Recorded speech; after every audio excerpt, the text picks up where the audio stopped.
Hezbollah chief Hassan Nasrallah की हत्या के बाद से लेबनानी प्रतिरोध तिलमिला उठा है। इजराइल की बड़ी चोट के बाद भी हिजबुल्लाह लड़ाके इजराइल पर हमला करने से बाज नहीं आ रहे हैं। एक बार फिर लेबनानी प्रतिरोध ने इजरायली राजधानी तेल अवीव को दहलाने की कोशिश की। हिजबुल्लाह ने दावा किया कि उसके लड़ाकों ने मोसाद मुख्यालय को फादी 4 रॉकेट से निशाना बनाया। हिजबुल्लाह का दावा है कि उसने इजरायल के ज़मीनी अभियान के विरोध में मोसाद खुफिया एजेंसी के मुख्यालय को निशाना बनाया। समूह ने बताया कि आईडीएफ की सैन्य खुफिया इकाई और मोसाद मुख्यालय हिजबुल्लाह के इस हमले को रोकने से चूक गए।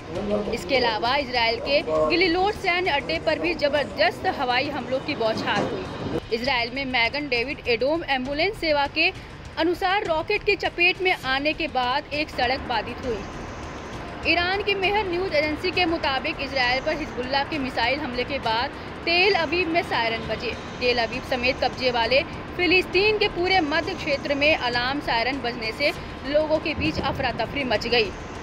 आईडीएफ ने कहा कि हिजबुल्लाह की ओर से दागी गई एक मिसाइल सीधे मध्य इजरायल के एक अरबी गांव कफर कासेम में गिरी। ऐसा पहली बार नहीं है जब इस इलाके में हिजबुल्लाह ने मिसाइल हमला किया है। इजरायली मीडिया ने माना कि लेबनान में रॉकेट हमला अब तक का सबसे बड़ा अटैक था। इजरायली राजधानी तेल अवीव पर हुए इस रॉकेट हमले में कई इजरायली लोग बुरी तरह घायल हुए। हिजबुल्लाह ने पहले कहा था कि उसने उत्तरी इजरायल और लेबनान में घुसी इजरायली सेना पर हमला बोला था। अब प्रतिरोध गुटों ने दावा किया कि इजरायली सैनिकों की टुकड़ियों को स्टूला, मैतुल्ला, अबीबीम और रोश पीना बस्तियों में मार गिराया। प्रतिरोध ने फलाक 2 रॉकेटों के साथ साथ रोश पीना की बस्ती के पास इजरायली बलों के जमावड़े के साथ डेविड बैरकों को भी निशाना बनाया।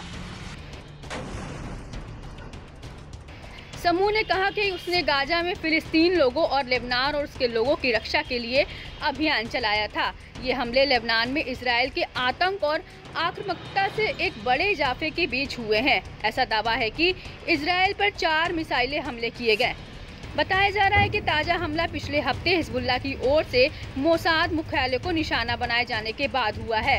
हिजबुल्लाह ने पूरे इजरायल में लक्ष्य और रॉकेटों की बौछार की है। साथ ही सीमावर्ती गांवों पर तोप खाने की गोलीबारी की गई है।